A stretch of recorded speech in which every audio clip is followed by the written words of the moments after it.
Ako po si Hiwaga Paris Overload. Bukas po ako mula 6 PM hanggang 4 AM.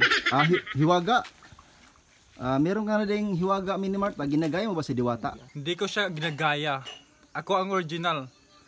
Pirated lang siya. Anong sinasabi mo? Ikaw ang original at ako yung pirated. Nako, hindi yan totoo. Ikaw ang pirated. Kasi ginagaya mo ang aking second joy.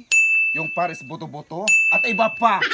Hiwaga, pabili ng isang Paris. Pares?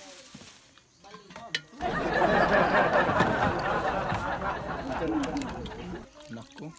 Ano ba sisidlan ba yan? Bakit ano yan? Disposable na cup. Ito ay isang buko. Hindi yan Paris day. Boko, bakit boko yan? Dapat ano yan cup? Dapat hindi yan disposable. Huwag ka cup may day. alam dyan!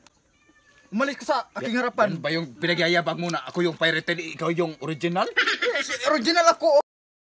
Ginagawa ko. Paano naging original ka? Nako, ang dumi-dumi. Bakit ka nandito? Gumagaya ka nandito sa mga patahe? Hindi.